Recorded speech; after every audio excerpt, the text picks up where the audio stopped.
But thanks again for joining us, everyone. I hope everyone knows who I am. I'm Tyler Burrows. I'm one of the recruiters here at the School of Business. And so I've been with Wake Forest since 2014, which is hard to believe, but I worked with the accounting program the entire time. I studied accounting as an undergrad, and I found admissions work to be my calling. So I've been in admissions ever since. But I have the pleasure of working in the accounting program and working with the faculty, the staff that make our program so great. And so today's session is going to focus on just two of the resources that you have as a student in the program. One of those being our market readiness and employment team. And Becca Chase is going to talk to us about that and that resource. And then Mary Knapp is going to join us in a little bit, and she is going to represent integrative student services, which is essentially your student experience while in the program. And so anything student services related, she's going to cover. But they are primarily your two resources while in the program. And so you'll work with them a lot more than you'll work with me. I sort of get you here. And then, once you're here, Becca and Mary kind of take over. So Becca, I just gave you permissions to share your screen if you have anything you want to share. And I'll turn it over to Becca. Becca's a graduate of our program and is back here as our MSA career coach, and she serves as the Associate Director of Market Readiness and Employment for the MSA program. Thanks, Tyler. Hi, everyone.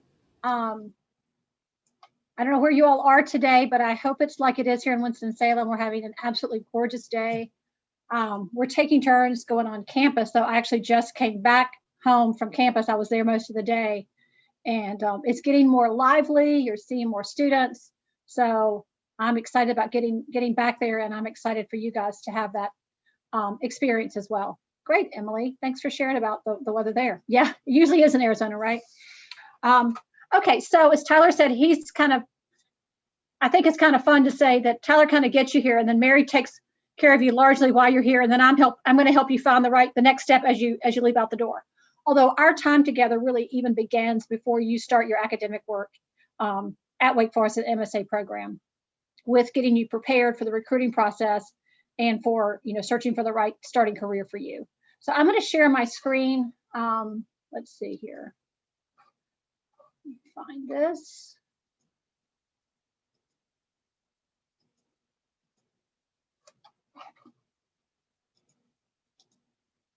All right. Oh, shoot. Okay.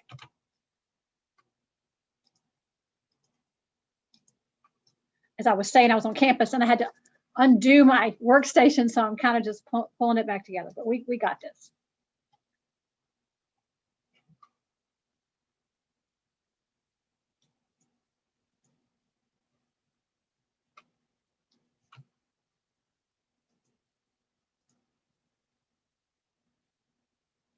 Do I have this?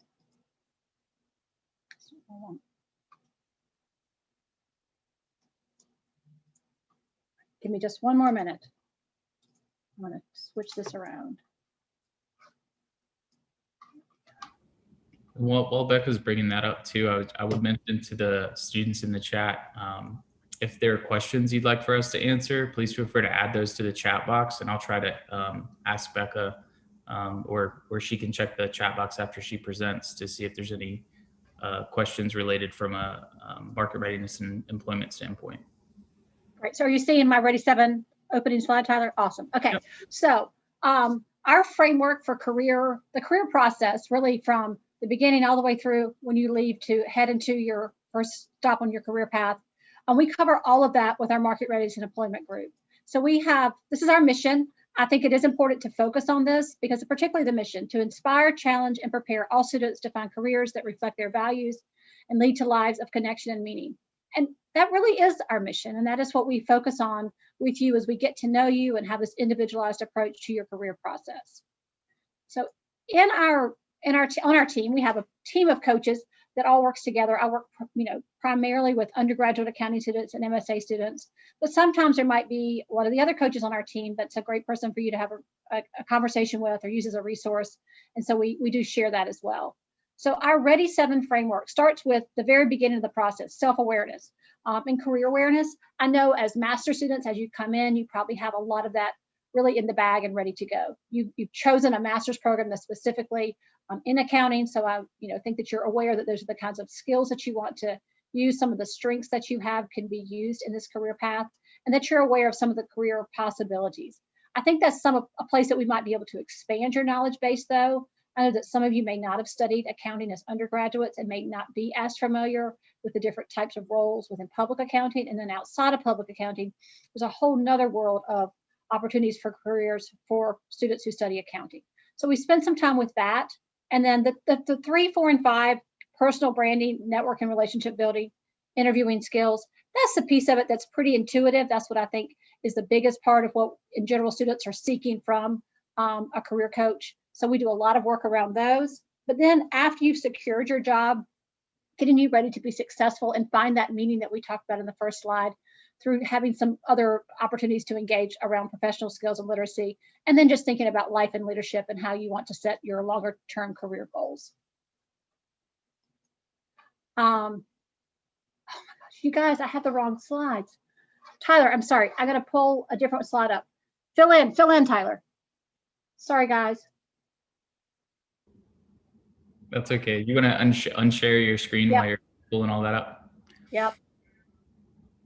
So I will take this time to maybe brag about Becca Chase, because she is too modest to say anything to you guys, but she is the best person for this career placement role, this career coaching role. She is a graduate of our program, but she's also worked in public accounting. She's worked as a chief financial officer of a nonprofit organization. She's worked in healthcare as a controller. So she has a lot of experience that she brings, I think, to this role. And so she can kind of help talk you through what her background has been, but where your career could take you. So this is perfect because she's got a slide that tells you all of this. Thanks, Tyler. Look how we're just working with such agility. That's a really important skill that employers are looking for. So we're just demonstrating that for you, all part of the plan, right? So as Tyler said, I am a graduate of the Wake Forest accounting program. So proud to be a deacon. I can't get over how great our Wake Forest students are and how much I love working with them. They truly are just outstanding people and do a great job as they go through the recruiting process. Yes, I have done a lot of different things. The reason I like to bring this up is just to talk about how Wake Forest's accounting program can be a great start. Say you want to be a partner in public accounting and you just really know your path and you want to head on that path. Great, you can do that. Maybe you want to go into public accounting and then you want to go into industry. You can do that. So there's lots of different opportunities, and each step in your career is going to bring a new set of ideas, a new set of skills, and then you're going to probably go from there to figure out where you want to go next. So I did a lot of those same things, public accounting, and then I was on the operational side, working as a controller, kind of seeing the whole financial picture month after month. Then I moved more into doing mergers and acquisitions work, and I really liked healthcare when I was in public accounting, and luckily got to do a lot of work with those kinds of clients a lot. So I took that into my career after I left public accounting, and then did some work with consulting and not-for-profit sector. And now here I am, being able to sort of bring all those experiences to my role here as a career coach, and it's just the best job.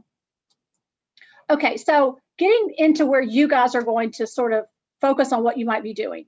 So as you all know, there are 2 different tracks or 2 different ways to go through this program, either the 3-semester program or the 2-semester program. So if you are coming in and you don't yet have a job secured, most students do the 3-semester program. The 3-semester program allows you enough room in your schedule that you can do a winter internship. So let's back it up. So say you decide to come to the program, and whether you are or are not involved in the classes that you would take in the summer, we start work usually in late May, early June, right when you get here, starting to get that career awareness piece and starting to work a little bit on your personal branding. So we teach you we have a lot of our workshops, most of them bring in professionals from the outside as well. We have a super strong Wake Forest alumni network that loves to come back, loves to talk to our students and do some guidance along the way. So say we would have a panel of when you're trying to figure out, what do I think I might like, audit or tax? I haven't had a lot of classes in either one yet, might be hard to know. So we'll have a panel and we'll talk about the day in the life of a tax professional, the day in the life of an audit professional. And then, a lot of our students are interested in that FTS track, and most of those students, or many of those students, will go ahead and start their internship in an advisory role. So we bring in lots of folks that you can talk to. A couple of things there you learn from someone who's just been out there doing that work. Also starts to develop your professional network. So that's what happens in the summer. We have workshops in resumes, networking, interviewing, all those types of things to get you ready for the process. And then we have an event called Meet the Firms.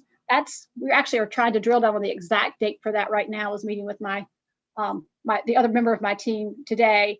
So Meet the Firms is kind of it's a structured networking event.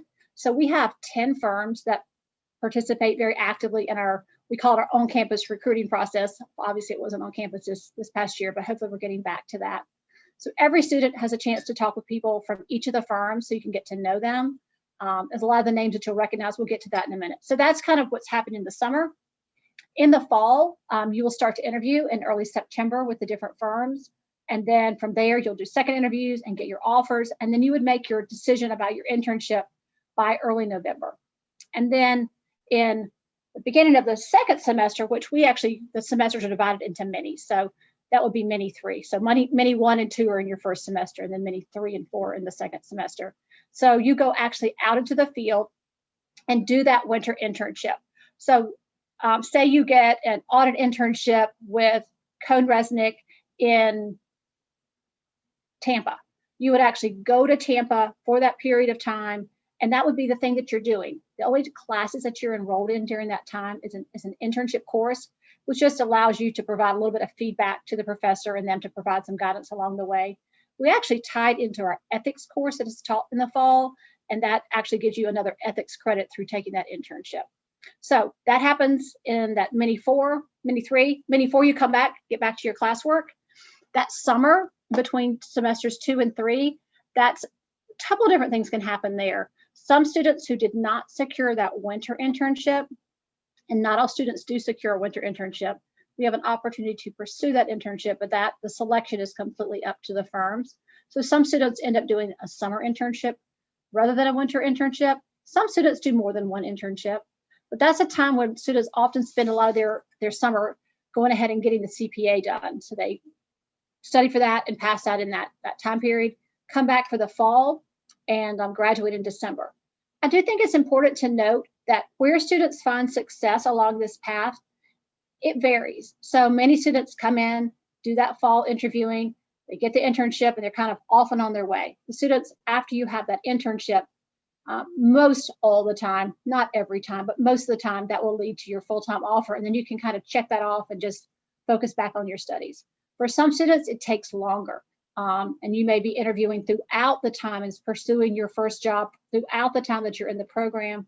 But wherever that is, we're working together. And if one opportunity is not the right one or it doesn't work out for you, we just keep at it. So that's a big piece of what we do. And I covered a lot on that slide. The other option is the 2-semester program. So students who come in who've already secured a job are going to do the 2-semester program. They don't need to do the 3-semester program because they have enough time in those 2 semesters to cover all the coursework. Certainly, we can still support you in that. If there's something that changes with your situation or with your job, if you have some kind of questions, of course, we can always support you. The other group of students that do the 2-semester program, sometimes students come in who do have a pretty strong accounting background, maybe an undergraduate accounting major, and while they have not yet secured their job, they're pretty confident on where they think they want to land and choose to not do the internship in that winter semester, but go ahead, semester 1, semester 2, finish up, and so that they're in the fall looking for that full-time job that would be in the following spring. So we help you with both of those. And we can talk about if you have some questions about whether 2 or 3 semesters is best for you. That's a conversation we could certainly have together. Location and line of service. I bring this up just to kind of have you, as you're heading into this, thinking about from a great way, Wake Forest with our national reputation, you don't have a lot of limitations on location. Our 2 top destinations are always Charlotte and New York, but you're not locked into Charlotte because it's close to Winston-Salem or New York because it's such a big city. We have students that go all over the country. We've had a little bit more interest and success lately, even on the West Coast. So just wanted to go to San Francisco or San Jose or something like that. I think This past year, we had a couple students go to the Seattle area. We always have students who go different places. Dallas is exciting for some students. Nashville tends to be popular. Boston and Chicago, also popular cities. Atlanta, another very large market with lots of different client opportunities. So at the very beginning, we'll start talking about, do you think you want to do audit, tax, or advisory for your internship? And do you think you want to be, what kind of city do you want to be in? Because that's how the firms can start to sort you out and get you integrated into their recruiting process. This is a lot of detail, but I just show this to kind of let you know a lot of things happen, and a lot of them happen at the very beginning. So when you come in, we kind of jump in there right away just because of the timeline of the accounting recruiting cycle. And all this stuff you're guided through. We have a kind of a lockstep process if you're participating in this fall recruiting, so that you know everything that's going on. You'll be hearing from me a lot about, okay, these things are open now. You need to sign up for this workshop. I need your resume because I'm going to review it carefully. So just to kind of show you, we have a structure, we have a plan, and if you decide this is the right thing for you, that you can just jump in and we help you all along the way. I guess I'm at the end. Questions, anyone?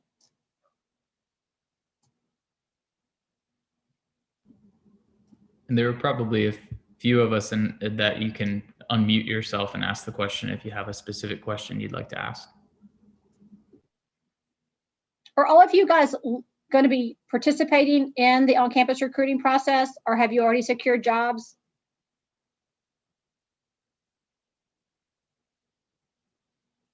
Emily, hello. I love seeing a face. Fantastic.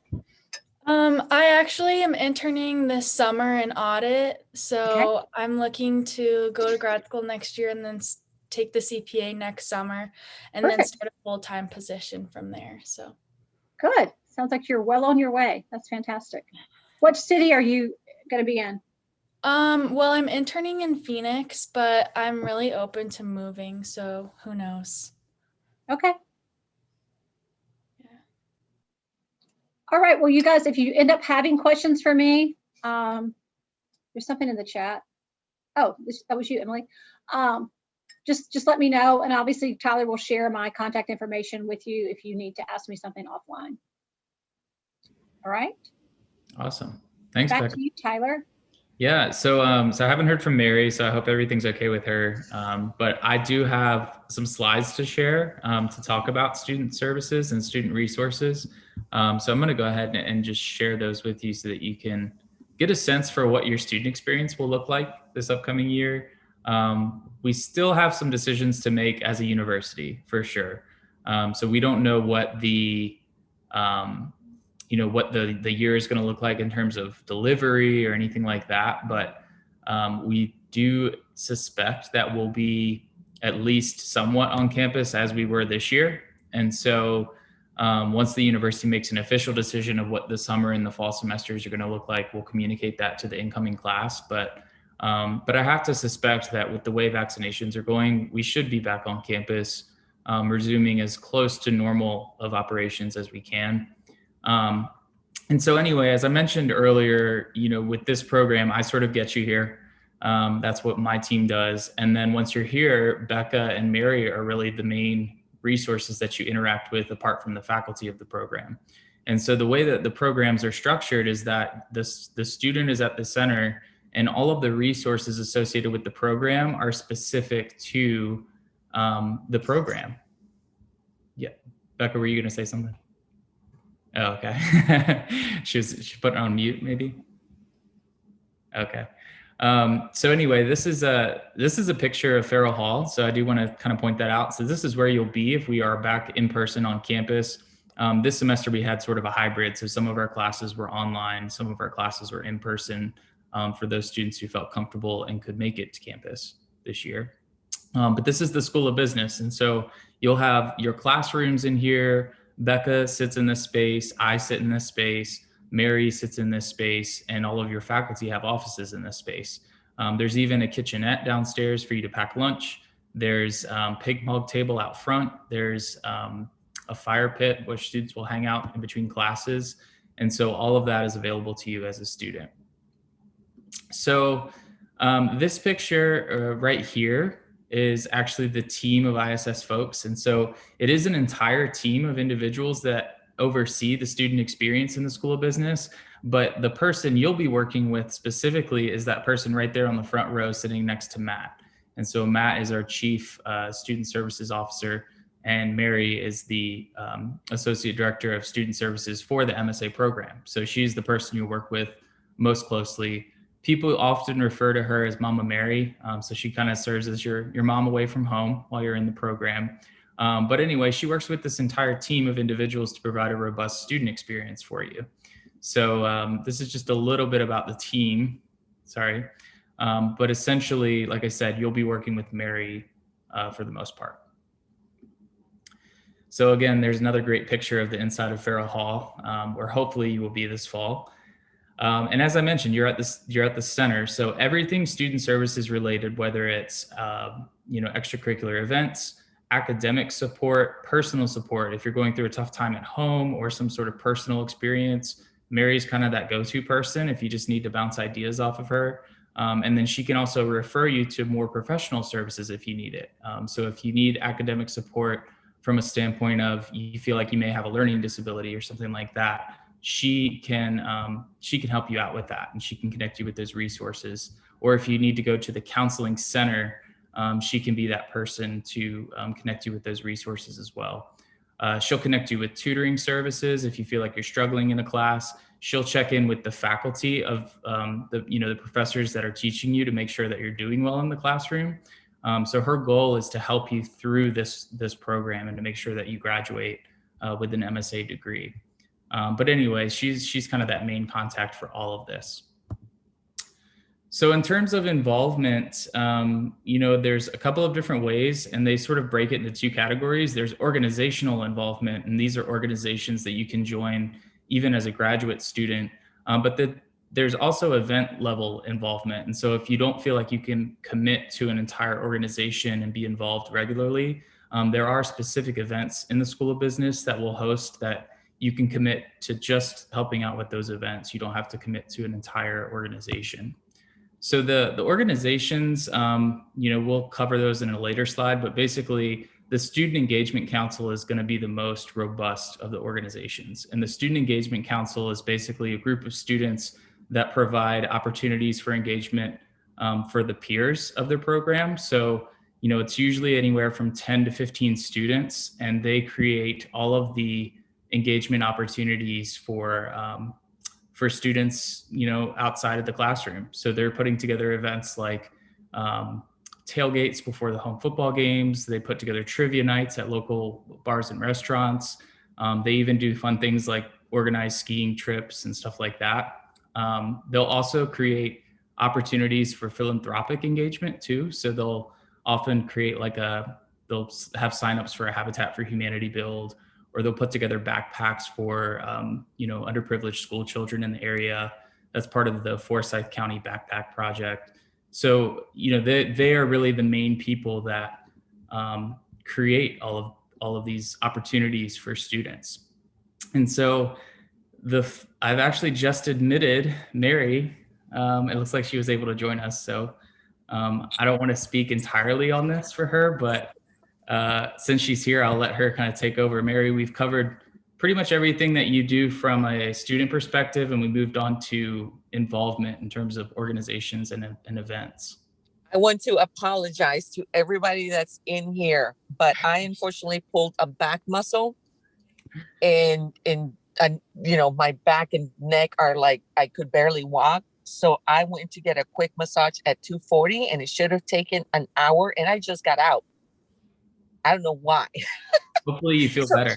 So I want to apologize. Yes, I do. So I'm glad thank you so much for doing all that. So I'm going to let Tyler continue doing, because it seems like he's doing a good job. But usually that's what happens when we tag team. So I just wanted to say hello. You really don't want to see my face right now because I'm really relaxed. But I just want to, obviously I'm sure Tyler has told you who I am. So we are on the SEC. Did you tell him about SEC already? I started to explain it. Yeah. Okay, so 10% of the population, we do all the programming with SEC, which is actually really cool because we get to do a lot of events. Of course, this year has been a little bit different um, because of COVID, but we have been able to do a few online events.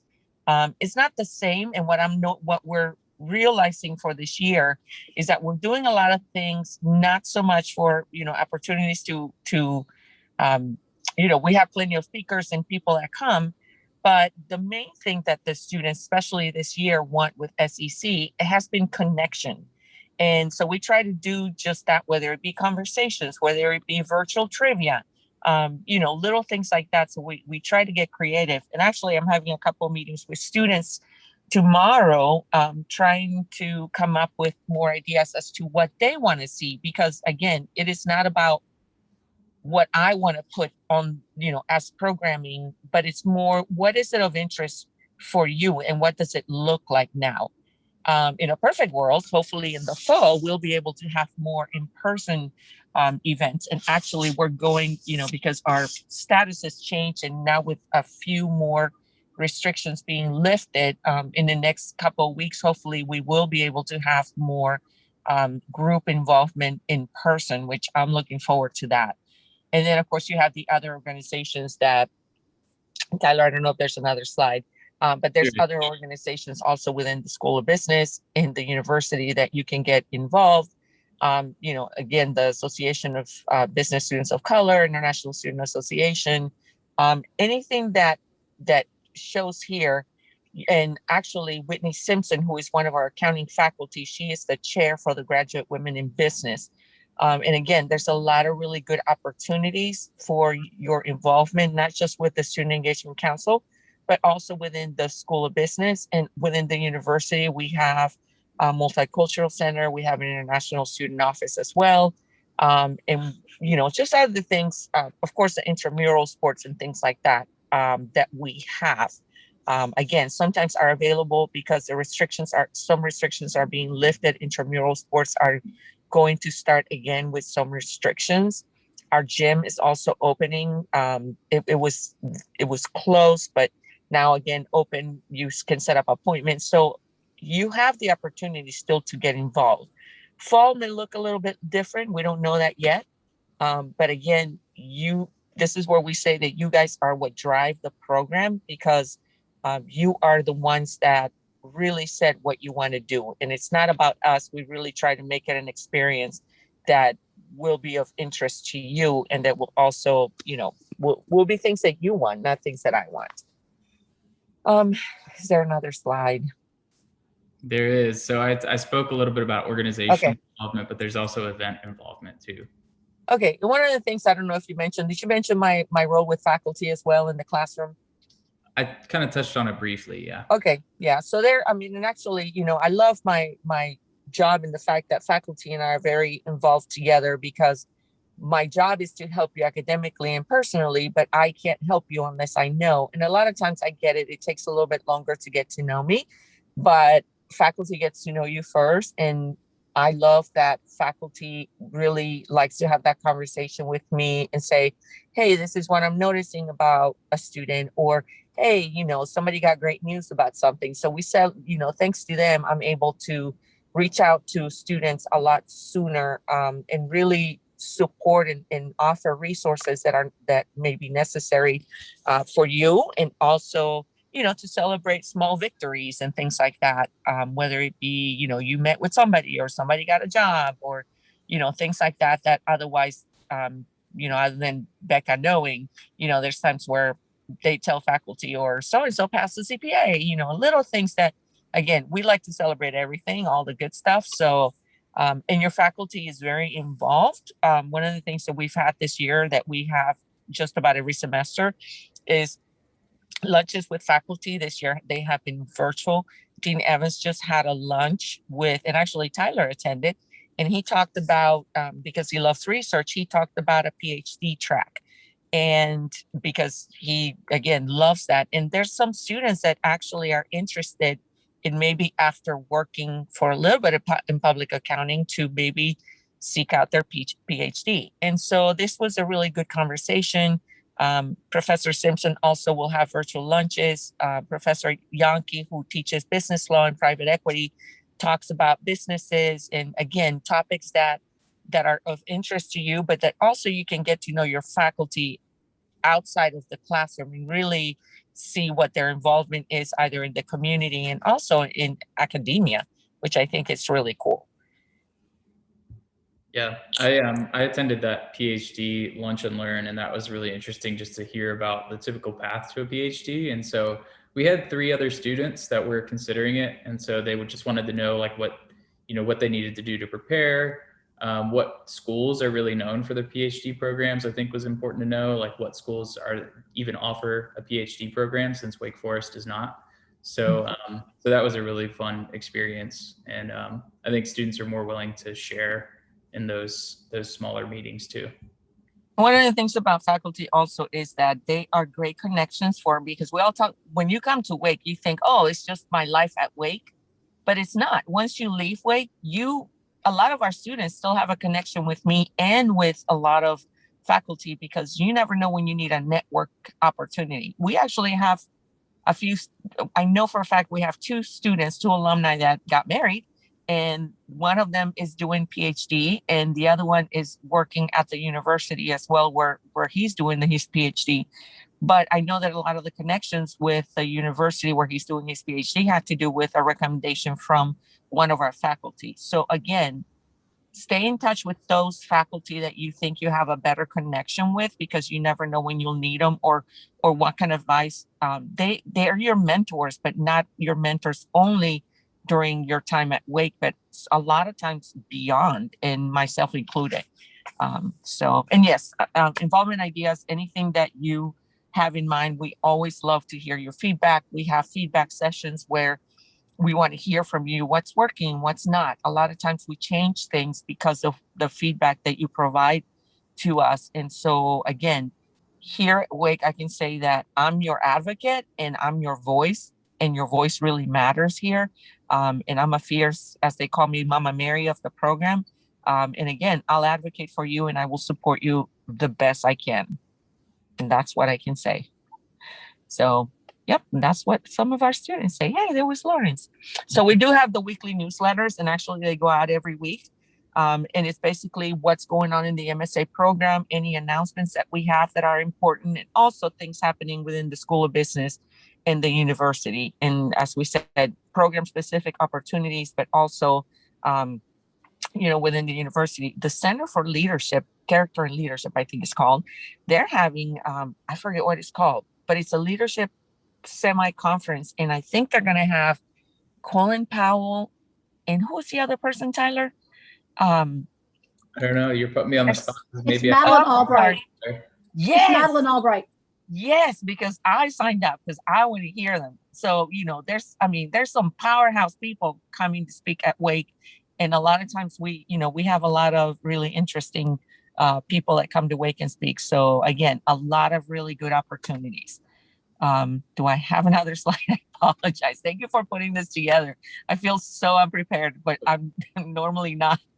But yes, learnings, we have all the, again, tutoring. I register you for all classes. So, I work with you on that. If you need a little bit extra assistance, again, I'm more than happy to help you with that, whether it be tutoring, TAs, our professors with the classes are a little bit harder. They already know. And so they set up TAs right off the bat. So that way, you have the opportunity to start strong, and always listen to what we tell you, because we know sometimes where you may have a little bit harder challenge than others. And I think that when students follow our advice as to what to do, it works a lot better. Next slide, Tyler. And yes, and so we have the Learning Center, we have a counseling center, the health services, campus rec, the library. Again, things are a little bit different and a little bit more restricted. Again, it's not our new normal, I guess now, but you can still make it a great experience here at Wake. I mean, the trails are great. You can, things are a little bit different, but you can still take advantage of some of these services, whether it be online, because the Learning Center, you can set up appointments online, and the Counseling Center as well. And now Campus Rec and the Student Health Services is reopening again. So that's great news for those that like to work out and just, find a mental outlet, I guess, for the rigor of the program. Does anybody have any questions? Again, thank you so much, Tyler, for putting this up. I profusely apologize for not being able to connect when I should have. That's okay. I appreciate you being here. Yeah, if anyone has questions, feel free to unmute yourselves, or you can type in the chat, whatever you feel comfortable with. Mary can answer anything from a student perspective. Whether it be about scheduling or student life or just anything, any questions. I know a lot of the questions are for Becca half the time, but do you have any questions for me? Feel free to ask. Jobs always get the most of the attention. That's okay. Well, great. Well, I won't keep everybody here unless you've got any questions, but yeah, if you want to connect with Becca or Mary, feel free to reach out to me. I think all of you have my contact information, and I can put you into contact with either of them. Or if there are faculty that you really want to connect with, specific to your track or field of interest, I can connect you with faculty, or even current students. If you just want to chat with more current students, please let me know and we can connect you. But I think that's pretty much everything that we wanted to cover. Like I said, this was just going to focus on student resources, both from an employment standpoint and then a student services standpoint. So thanks everyone for being here today. I hope you enjoy the rest of your evening, and hopefully I will see some of your faces soon. Hi, Tyler. I have a quick question. Sure. About when this program starts. Is August or is it June? Yeah, so that can be answered a couple different ways. So for students who studied accounting and graduated from a degree here in the US, those students typically start in August because they don't need any of the foundational courses. If you haven't studied accounting as an undergrad, and if you didn't major in accounting and graduate from a US institution, then you may need some of the foundational courses, and those begin at the end of May. But when you apply to the program, you're automatically, we're going to go through and look at your transcript to determine if you need any of those courses, and you are aware of that at the time of admission. Okay, so I saw there is a timeline in the Baker's PowerPoint. It say that there is a resume draft deadline on the June. So if I came to this program like the August, so I don't need to submit this kind of stuff, or have to submit this.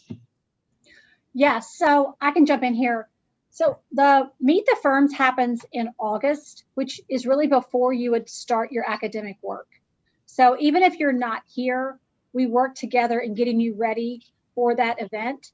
I don't know if that event's going to be virtual or in person, but we actually used to have the event a little bit earlier in the summer, but it made it challenging for students who were coming from outside of the US because you can only come 30 days ahead of your program start date. So now we hold it in August. So you would typically be coming in time to attend the Meet the Firms event. But the other stuff that's on my timeline, and good for you for catching the detail there, we do start in the summer, because if we waited until after you got here, it would just be too quick to get all that stuff done, because actually you apply for the internships in August and you interview for those in September. So, people who are on ground, we do it face-to-face, but then we would have virtual sessions for students who aren't here yet during the summer, so that everybody's ready to go by the time we get to fall recruiting. Okay, thank you so much. And I also want to ask one more question, because I'm an international student, so I would like to know what kind of the employment situation for international students after they study this program. Yes, so that's a super good question, and I understand that it sometimes feels good to have statistics, and our statistics are very strong. More than 90% of our students tend to be employed within 6 months of graduation. But what I always like to point out is the aggregate number is not necessarily all that meaningful for any one individual person. It's really up to you and how ready you are for the process, how engaged you are. They're looking for a lot of those softer skills, when the employers come to Wake Forest, they're pretty confident that you're going to have the technical abilities that they need. They've had Wake Forest students, they seek out Wake Forest students. So they're looking for things like, leadership and communication, adaptability, intellectual curiosity, those kinds of softer skills that you hear spoken about. That's a real deal. That's what they're looking for. So to be more specific for international students, of the 10 firms that typically participate in our on-campus recruiting process, there are 3 that will consider international students. That is not something that we can necessarily predict from semester to semester, but the last year or so, that's been the case. So we have 3 firms that will consider our international students. Certainly not all international students are able to secure a winter internship. But that's why I was talking about the success happens at different points along the way for different students. We have students who get that internship, right when they get here, they're set for the winter, goes to full-time, that's that. And there are also students who secure their full-time employment in the month before they graduate. So I think the important thing about it is for you to know that while we can't control what the firms do, we can't control if a door is locked from the inside, what we do is partner with you and help you along the way. And as long as you're still searching and looking, we're still partnering with you. That's really the individualized approach that we take. And also keeping in mind that it's sometimes important to look beyond some of those most well-known brand name, big 4 accounting firms are great, but there's lots of other opportunities out there that might be something that you're excited about as well. Okay. Thank you so much. I get it. Thank you. Great. Well, thank you for your questions, and thank you again for being here. Appreciate that everyone took their time to log in today. Like I said, if other questions come up and you want to connect individually, please reach out, and we can connect you with those resources. But I hope everyone has a great rest of your evening or morning, depending on where you're at in the world. But thanks again for joining.